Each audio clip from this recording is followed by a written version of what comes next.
ನೋಡ್ತಾ ಇದ್ರ BBC news. ನಾನು ಸ್ವಾಗತ್.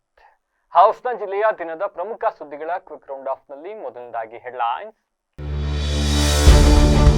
ಖಾಲಿ ಇರುವ ಹುದ್ದೆಗಳ ಭರ್ತಿಗೆ ಒತ್ತಾಯ, ನೇಮಕಾತಿಯಲ್ಲಿ ನಡೆಯುವ ಭ್ರಷ್ಟಾಚಾರ ತಡೆಗಟ್ಟಲು ಆಗ್ರಹ, ಜಿಲ್ಲಾಧಿಕಾರಿ ಕಚೇರಿ ಎದುರು ಉದ್ಯೋಗಾಕಾಂಕ್ಷಿಗಳ ಪ್ರತಿಭಟನೆ. ಲಾಂಗ್ ದಾಳಿ ಪ್ರಕರಣಕ್ಕೆ ಬಿಗ್ ಟ್ವಿಸ್ಟ್, ಆಸ್ತಿ ಹಂಚಿದರೂ ಸಿಗಲಿಲ್ಲ ಅಕ್ಕರೆ, 77ರ ವಯೋವೃದ್ಧನ ಮೇಲೆ ಸುಳ್ಳು ಆರೋಪ. ರಸ್ತೆ ಕಾಮಗಾರಿ ಸ್ಥಗಿತ, ಪ್ರಗತಿಪರ ಸಂಘಟನೆಗಳಿಂದ ಹಳೆಬೀಡಿನಲ್ಲಿ ರಸ್ತೆ ತಡೆದು ಪ್ರತಿಭಟನೆ, ಶಾಸಕ ಎಚ್ ಕೆ ಸುರೇಶ್ ವಿರುದ್ಧ ಅಸಮಾಧಾನ. ರೈಲ್ವೆ ಇಲಾಖೆಯಿಂದ ಕೃಷಿ ಜಮೀನು ಭೂಸ್ವಾಧೀನ, ಪರಿಹಾರ ಹಣ ಬಹಳ ಕಡಿಮೆ ಆಗಿದೆ ಅಂತ ದೂರು, ಹೆಚ್ಚುವರಿ ಭೂ ಪರಿಹಾರಕ್ಕೆ ಆಗ್ರಹ. ಹಾಸನ ಕಸಬಾ ಹೋಬಳಿ ನಾಡ ಕಚೇರಿ ಸ್ಥಳಾಂತರ, ಪ್ರಜಾಸೌಧದಲ್ಲಿ ಸೇವೆ ಲಭ್ಯ, ಸಾರ್ವಜನಿಕರ ಆಡಳಿತಾತ್ಮಕ ಅನುಕೂಲಕ್ಕೆ ನೂತನ ಕಟ್ಟಡಕ್ಕೆ ಕಚೇರಿ ಶಿಫ್ಟ್.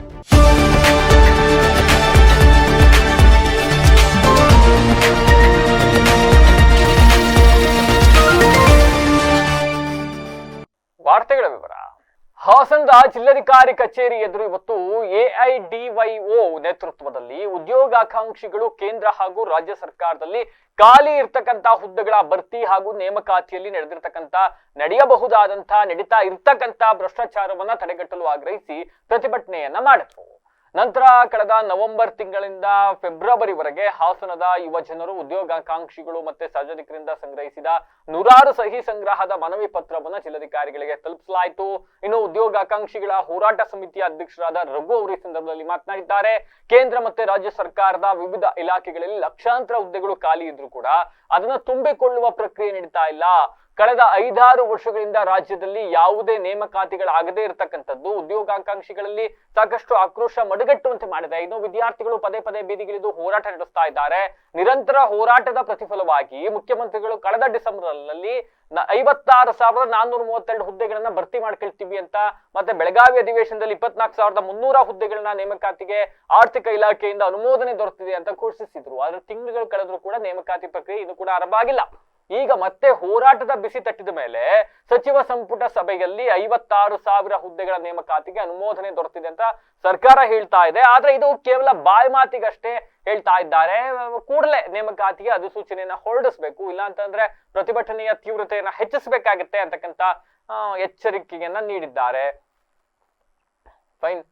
ಪ್ರತಿಭಟನೆಯಲ್ಲಿ ಸಂಘಟನೆಯ ಮುಖಂಡರಾದ ಸುನೀಲ್ ಅಂಡ್ ಉದ್ಯೋಗಾಕಾಂಕ್ಷಿಗಳ ಹೋರಾಟ ಸಮಿತಿ ಅಧ್ಯಕ್ಷ ರಘು, ಉಪಾಧ್ಯಕ್ಷರಾದ ರತನ್, ಶರತ್, ಸಂತೋಷ್, ಶಿವಕುಮಾರ್, ಸದಸ್ಯರಾದಂತಹ ಗೌತಮ್, ಯೋಗೇಶ್, ಅರುಣ್, ಆದರ್ಶ್, ಮನೋಜ್, ಶಿವು, ಅಪ್ಪು, ದೀಪು, ಮಂಜು ಮುಂತಾದವರು ಹಾಜರಿದ್ದರು. ಏನು ರಾಜ್ಯ ಸರ್ಕಾರ ಸತತ ಉದ್ಯೋಗಾಕಾಂಕ್ಷಿಗಳ ಹೋರಾಟದ ಫಲವಾಗಿ 56,000 ಹುದ್ದೆಗಳ ಕ್ಯಾಬಿನೆಟ್ ಅನುಮೋದನೆ ಸಿಕ್ಕಿದೆ. ಅದನ್ನು ಶೀಘ್ರ ನೇಮಕಾತಿ ಮಾಡ್ಕೋತೀವಿ ಅಂತ ಹೇಳಿದ್ದಾರೆ. ಅದು ಹೇಳಿದ್ದಾರೆ ಹೊರತು ಇದುವರೆಗೂ ಕೂಡ ಏನು ಹೇಳಿ 15 ದಿನ ಆಗ್ತಾ ಬಂತು, ಯಾವ ಇಲಾಖೆಯದು ಕೂಡ ಅಧಿಕೃತವಾಗಿ ಅಧಿಸೂಚನೆನ ಹೊರಡಿಸಿಲ್ಲ. ಹಾಗೆ ಈ ಕೂಡಲೇ 56,000 ಹುದ್ದೆಗಳಿಗೂ ಕೂಡ ಅಧಿಸೂಚನೆನ ಹೊರಡಿಸ್ಬೇಕು ಅಂತ ಮೊದಲನೇ ಬೇಡಿಕೆ. ಇನ್ನೊಂದು ನಾವು ಗಮನಿಸಿದ್ದೀವಿ, ಪತ್ರಿಕಾ ಮಾಧ್ಯಮಗಳೆಲ್ಲ ವರದಿಯಾಗಿದೆ, KS ರಿಸಲ್ಟ್ ಏನು ಅಲ್ಲಿ ಮೋಸ ಆಗಿದೆ, ಪ್ರಶ್ನೆ ಪತ್ರಿಕೆ ಸೋರಿಕೆ ಆಗಿರೋದಿರ್ಬೋದು, ಅಂದರೆ ಅಲ್ಲಿ ಅವ್ಯವಹಾರ ಆಗಿರೋ ಒಂದೊಂದೇ ಕ್ವಶನ್ ಪೇಪರ್, ಅಂದರೆ ಒಂದೊಂದೇ ರೂಮಲ್ಲಿ 10-12 ಜನ ಆಯ್ಕೆ ಆಗಿರೋದು ಅನುಮಾನಕ್ಕೆ ಎಡೆ ಮಾಡಿಕೊಟ್ಟಿದೆ. ಹಾಗೆ ಇದು KPSC ಇರ್ಬೋದು, KA ಇರ್ಬೋದು, ಯಾವುದೇ ಕೇಂದ್ರ ರಾಜ್ಯ ಸರ್ಕಾರದ ನೇಮಕಾತಿಗಳಲ್ಲಿ ಭ್ರಷ್ಟಾಚಾರ ಅನ್ನೋದು ತುಳುಕ್ತಾ ಇದೆ. ಅದನ್ನು ಈ ಕೂಡಲೇ ತಡೆಗಟ್ಟಬೇಕು. ಮತ್ತು ಪಾರದರ್ಶಕತೆನ ತರೋ ನಿಟ್ಟಿನಲ್ಲಿ PC ಓಟಾ ಅವರ ರೆಕಮೆಂಡೇಷನ್ ಏನಿದೆ ಅದು ಇಂಪ್ಲಿಮೆಂಟ್ ಮಾಡಬೇಕು. ಜೊತೆಗೆ ಇವೆಂಟ್ ಆಫ್ ಕ್ಯಾಲೆಂಡ್ರನ್ನ ಯಾವತ್ತು ನೋಟಿಫಿಕೇಷನ್ ಬಿಡ್ತೀರಾ, ಯಾವತ್ತು ಎಕ್ಸಾಮು, ಯಾವತ್ತು ಇಂಟರ್ವ್ಯೂವು, ಯಾವತ್ತು ನೇಮಕಾತಿ ಪತ್ರ ಕೊಡ್ತೀರಾ, ಇಂಥದ್ದನ್ನು ಇವೆಂಟ್ ಆಫ್ ಕ್ಯಾಲೆಂಡ್ರನ್ನ ರಾಜ್ಯ ಸರ್ಕಾರ ಕೂಡಲೇ ಬಿಡುಗಡೆ ಮಾಡಬೇಕು. ಅಪ್ಲಿಕೇಶನ್ ಫೀಸ್ ದುಬಾರಿ ವಸೂಲಿ ಮಾಡ್ತಿದ್ದಾರೆ ಉದ್ಯೋಗಾಕಾಂಕ್ಷಿಗಳಿಂದ, ಅದನ್ನು ನಿಲ್ಲು ಮಾಡಬೇಕು. ಜೊತೆಗೆ ಆಲ್ ಟಿಕೆಟ್ ತೋರಿಸಿದ್ರೆ ಟ್ರೈನ್ ಆಗಲಿ ಬಸ್ಸಲ್ಲಿ ಟ್ರಾನ್ಸ್ಪೋರ್ಟ್ ಮಾಡೋದಕ್ಕೆ ಅವಕಾಶನ ಕೊಡಬೇಕು ಅನ್ನೋಂಥ ಬೇಡಿಕೆಗಳನ್ನ ಇಟ್ಕೊಂಡು ನಾವಿವತ್ತು ಜಿಲ್ಲಾಧಿಕಾರಿ ಕಚೇರಿಗಳ ಮುಂದೆ ನಾವು ಧರಣಿನ ಮಾಡಿ ಒಂದು 600-700 ಸಿಗ್ನೇಚರ್ ಕಲೆಕ್ಟ್ ಮಾಡಿದ್ದೀವಿ. ಅದನ್ನು ಇವತ್ತು ಸಬ್ಮಿಟ್ ಮಾಡ್ತಾ ಇದ್ದೀವಿ. ಹಾಸನ ಜಿಲ್ಲೆಯ ಶಾಂತಿಗ್ರಾಮ ಹೋಬಳಿಯ ದೊಡ್ಡ ಚಾಕನಹಳ್ಳಿಯಲ್ಲಿ ನಡೆದಿದೆ ಎನ್ನಲಾದ ಲಾಂಗ್ ದಾಳಿ ಪ್ರಕರಣಕ್ಕೆ ಈಗ ಹೊಸ ತಿರುವು ಸಿಕ್ಕಿದ್ದು. 77 ವರ್ಷದ ವಯೋವೃದ್ಧ ಮಾಳಿಗೇಗೌಡ ಅವರು ತಮ್ಮ ಮೇಲೆ ಕೇಳಿ ಬಂದಿರತಕ್ಕಂಥ ಆರೋಪವನ್ನ ಸಂಪೂರ್ಣವಾಗಿ ನಿರಾಕರಿಸಿದ್ದಾರೆ. ಇದೆಲ್ಲವೂ ಕೂಡ ತಮ್ಮನ್ನ ಹತ್ತಿಕ್ಕಲು ಸೊಸೆಯಂದಿರು ಮಾಡಿರ್ತಕ್ಕಂಥ ಪಿತೂರಿ ಅಂತ ಹೇಳಿ ಕಣ್ಣೀರು ಹಾಕಿದ್ದಾರೆ.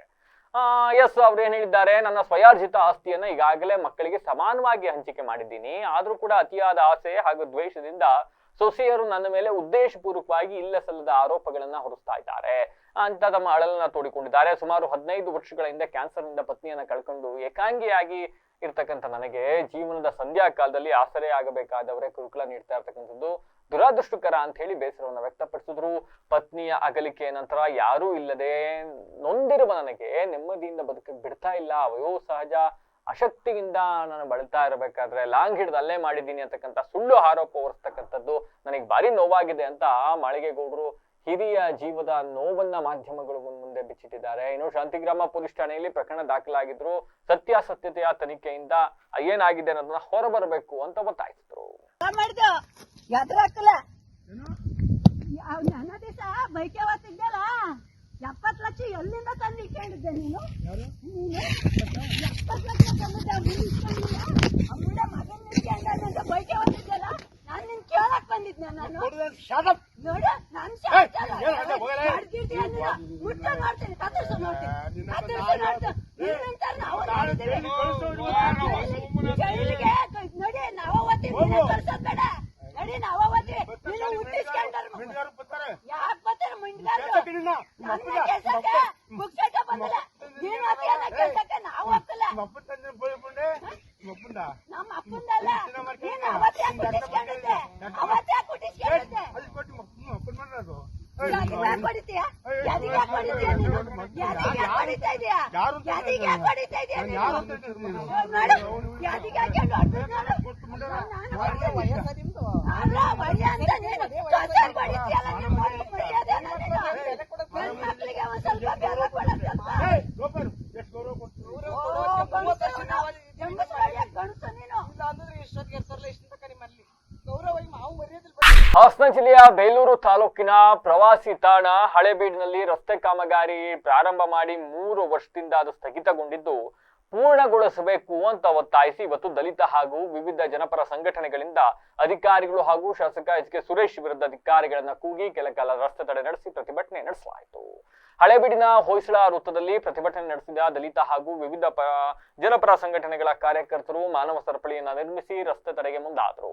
ಇನ್ನು ದಲಿತ ಸಂಘಟನೆಯ ಮುಖಂಡರಾದ ರಾಜಿಗೆರೆ ಬೈರೇಶ್ ಅಂತಕ್ಕಂಥವ್ರು, ಕುಮಾರ್, ನಿಂಗರಾಜ್, ಆನಂದ್ ನೇತೃತ್ವದಲ್ಲಿ ಅಧಿಕಾರಿಗಳು ಬರೋವರೆಗೂ ಕೂಡ ಹೋರಾಟ ನಿಲ್ಲಿಸದಿಲ್ಲ ಅಂತ ಒತ್ತಾಯಿಸಿದ್ರು. ಇನ್ನು ಸ್ಥಳಕ್ಕೆ PSI ಮಂಜುನಾಥ್ ಆಗಮಿಸಿ ರಸ್ತೆ ತಡೆ ಮಾಡದಂತೆ ಕಾರ್ಯಕರ್ತರನ್ನ ಮನವೊಲಿಸೋಕೆ ಮುಂದಾದ್ರು. ಆದರೆ ಕಾರ್ಯಕರ್ತರು ಶಾಸಕರು ಹಾಗೂ ಅಧಿಕಾರಿಗಳ ವಿರುದ್ಧ ಧಿಕ್ಕಾರಗಳನ್ನ ಕೂಗಿ ಮಾನವ ಸರಪಳಿಯನ್ನ ನಿರ್ಮಿಸಿ ಕೆಲ ಕಾಲ ರಸ್ತೆ ಬಂದ್ ಮಾಡಿದ್ರು.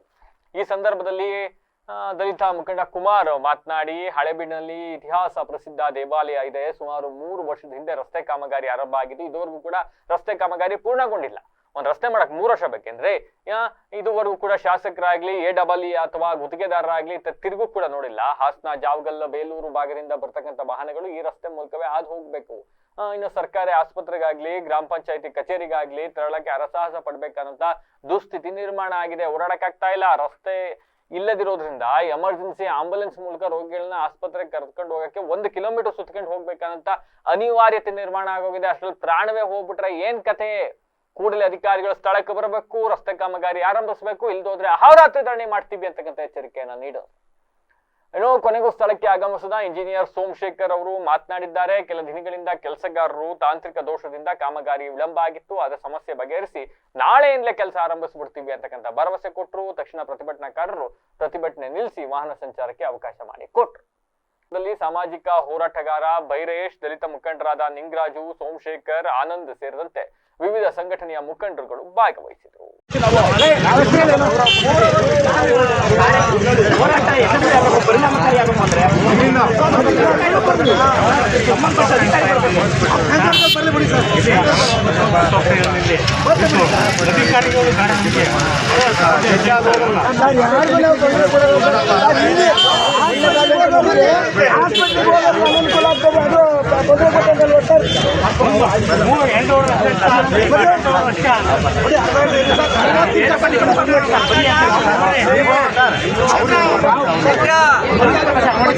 ರೈತಪರ ಸಂಘಟನೆಗಳು, ಪ್ರಗತಿಪರ ಸಂಘಟನೆಗಳು, ರೈತ ಒಕ್ಕೂಟ ಹಾಗೂ ಕಾರ್ಮಿಕರ ಒಕ್ಕೂಟ, ಆಟೋ ಚಾಲಕರು ಮತ್ತು ಮಾಲೀಕರ ಒಕ್ಕೂಟ ಈ ಒಂದು ಅಭೂತಪೂರ್ವವಾದಂಥ ಒಂದು ರಸ್ತೆ ತಡೆ ಹೋರಾಟಕ್ಕೆ ತಮ್ಮ ಬೆಂಬಲವನ್ನು ಕೊಟ್ಟಿದ್ದಾರೆ. ಸ್ನೇಹಿತರೆ, ಯಾಕಪ್ಪ ಈ ಹೋರಾಟ ಅಂದರೆ ಸುಮಾರು 3 ವರ್ಷಗಳಾಯಿತು. 2023ರಲ್ಲಿ ಗುದ್ಲಿ ಪೂಜೆ ಪ್ರಾರಂಭ ಮಾಡಿದಂಥ ಈ ಕಾಮಗಾರಿ ಕೇವಲ 500 ಮೀಟರ್ ಇರ್ತಕ್ಕಂಥ ಒಂದು ಕಾಮಗಾರಿಯನ್ನು 3 ವರ್ಷಗಳ ತನಕ 4 ಜನ ಎಡಬಲ್ಲಿ ಬದಲಾವಣೆಯಾಗಿದ್ದಾರೆ. 4 ಜನ ಎಡಬಲ್ಲಿ ಬದಲಾವಣೆಯಾಗಿದ್ದಾರೆ. ಈ ಒಂದು ತುಂಡು ಗುತ್ತಿಗೆ ಕಾಮಗಾರಿಯನ್ನು ಮಾಡಲಿಕ್ಕೆ ಇಷ್ಟೊಂದು, ಅದು ವಿಶ್ವವಿಖ್ಯಾತ ದೇವಾಲಯ ಇದೆ, ಪ್ರತಿನಿತ್ಯ ಪ್ರವಾಸಿಗರು ಬರ್ತಾರೆ, ಮುಖ್ಯವಾಗಿ ಹಾಸ್ಪಿಟ್ಲ್ ಇದೆ, ಸ್ಟೇಷನ್ ಇದೆ, ಗ್ರಾಮ ಪಂಚಾಯತ್ ಇದೆ.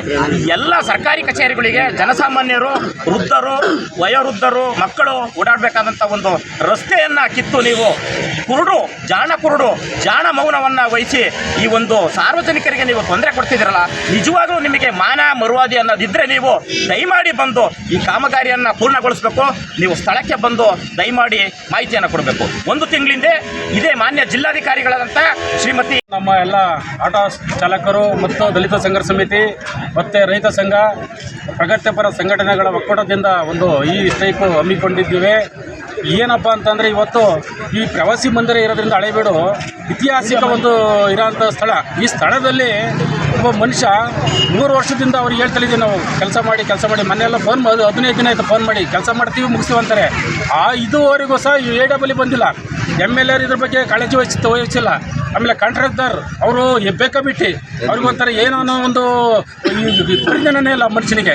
ಯಾಕೆ ಅವರೆಲ್ಲ ಮಾಡ್ಕೋಬೇಕು? ಹಾಗಾಗಿ AW ಮತ್ತು ಕಾಂಟ್ರಾಕ್ಟರು MLA ಇಲ್ಲಿ ಬರೋವರೆಗೂ ನಮ್ಮ ಹೋರಾಟ ಮುಂದುವರಿತಿದೆ.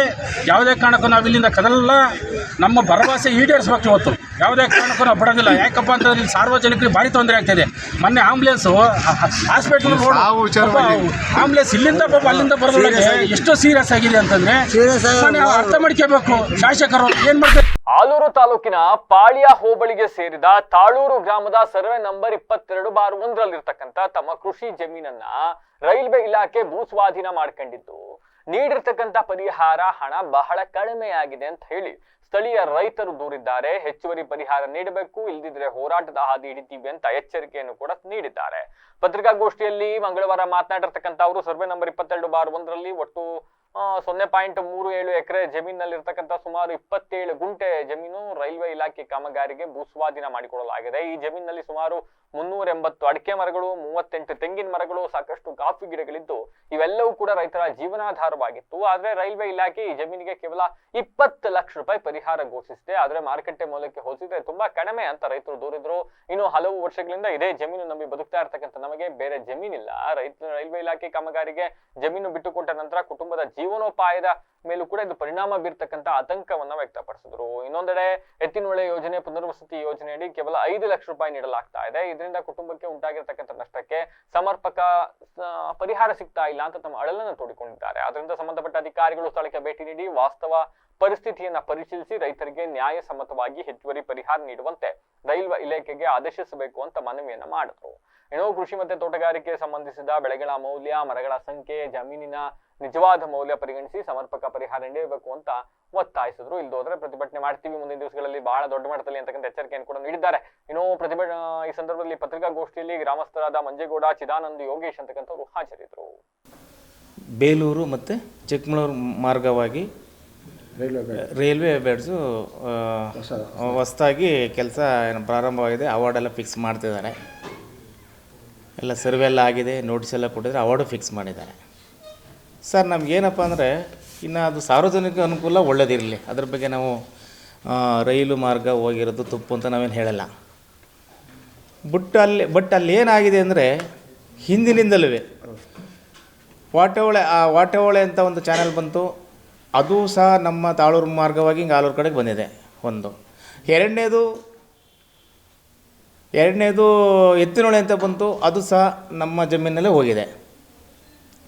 ಇದು ಮೂರನೇದು ರೈಲ್ವೆ ಬ್ಯಾರೇಜು, ಮೂರನೇದು. ಹಾಗಾಗಿ ನಾವು ಜಮೀನು ಕಳ್ಕೊಂಡು ತತ್ತರಿಸಿದ್ದೀವಿ.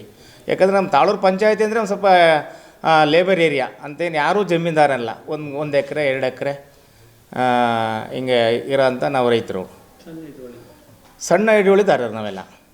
ಸರ್ ಈಗ ನಮಗೆ ಅವಾರ್ಡ್ ಫಿಕ್ಸ್ ಮಾಡ್ಬೇಕಾದ್ರೆ ರೈತರು ಮತ್ತು DC ಆಗಲಿ AC ಆಗಲಿ ಅವರು ನಮ್ಮ ಸಮ್ಮುಖದಲ್ಲಿ ಚರ್ಚೆ ಮಾಡಿ ಅಲ್ಲಿನ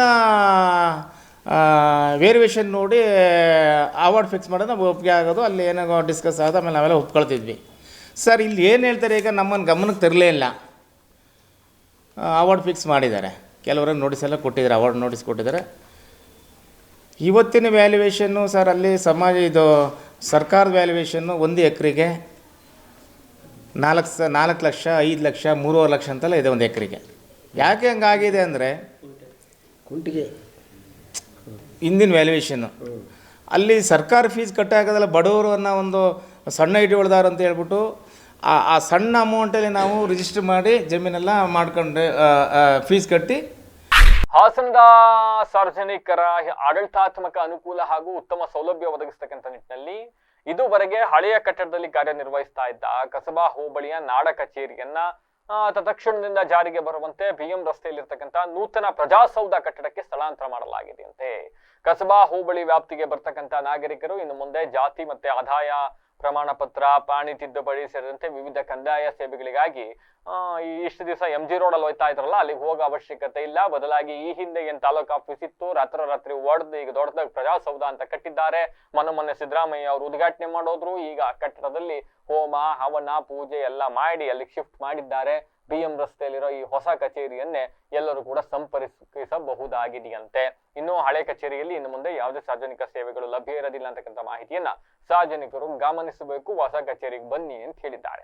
ಕಚೇರಿ ಏನೋ ಹೊಸದಾಗಿದೆ, ಆಡಳಿತ ಯಂತ್ರವು ಕೂಡ ಅದೇ ರೀತಿ ಇದ್ದರೆ ಇನ್ನೂ ಉತ್ತಮವಾಗಿರುತ್ತೆ. ದಯವಿಟ್ಟು ಕಂದಾಯ ಅಧಿಕಾರಿಗಳು ಮತ್ತೊಬ್ರು ಇನ್ನೊಬ್ರು ಜನರನ್ನ ಅಲ್ಸದ್ನ ಕಡಿಮೆ ಮಾಡಿ ಹೊಸ ಕಚೇರಿಯಲ್ಲಾದ್ರೂ ಜನರ ಕೆಲಸ ಕಾರ್ಯಗಳು ತುರ್ತಾಗಿ ನಡೀಲಿ ಅಂತಕ್ಕಂಥದ್ದು ನಮ್ಮ ಆಶಯ. ಈಗ ಮತ್ತೊಮ್ಮೆ ಹೆಡ್ಲೈನ್ಸ್.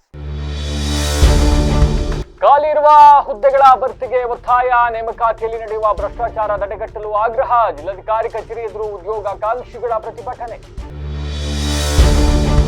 ಲಾಂಗ್ ದಾಳಿ ಪ್ರಕರಣಕ್ಕೆ ಬಿಗ್ ಟ್ವಿಸ್ಟ್, ಆಸ್ತಿ ಹಂಚಿದರೂ ಸಿಗಲಿಲ್ಲ ಅಕ್ಕರೆ, 77ರ ವಯೋವೃದ್ಧನ ಮೇಲೆ ಸುಳ್ಳು ಆರೋಪ. ರಸ್ತೆ ಕಾಮಗಾರಿ ಸ್ಥಗಿತ, ಪ್ರಗತಿಪರ ಸಂಘಟನೆಗಳಿಂದ ಹಳೆಬೀಡಿನಲ್ಲಿ ರಸ್ತೆ ತಡೆದು ಪ್ರತಿಭಟನೆ, ಶಾಸಕ HK ಸುರೇಶ್ ವಿರುದ್ಧ ಅಸಮಾಧಾನ. ರೈಲ್ವೆ ಇಲಾಖೆಯಿಂದ ಕೃಷಿ ಜಮೀನು ಭೂಸ್ವಾಧೀನ ಪರಿಹಾರ ಹಣ ಬಹಳ ಕಡಿಮೆ ಆಗಿದೆ ಅಂತ ದೂರು, ಹೆಚ್ಚುವರಿ ಭೂ ಪರಿಹಾರಕ್ಕೆ ಆಗ್ರಹ. ಹಾಸನ ಕಸಬಾ ಹೋಬಳಿ ನಾಡ ಕಚೇರಿ ಸ್ಥಳಾಂತರ, ಪ್ರಜಾಸೌಧದಲ್ಲಿ ಸೇವೆ ಲಭ್ಯ, ಸಾರ್ವಜನಿಕರ ಆಡಳಿತಾತ್ಮಕ ಅನುಕೂಲಕ್ಕೆ ನೂತನ ಕಟ್ಟಡಕ್ಕೆ ಕಚೇರಿ ಶಿಫ್ಟ್. ಇದಾಗಿತ್ತು ನಾವು ವಿಶೇಷ. ನಿರಂತರ ಸುದ್ದಿಗಾಗಿ ನೋಡ್ತಾರೆ BBC TV, ಸದ್ಯದ ಕಡೆ ನಮ್ಮ ನಡೆ.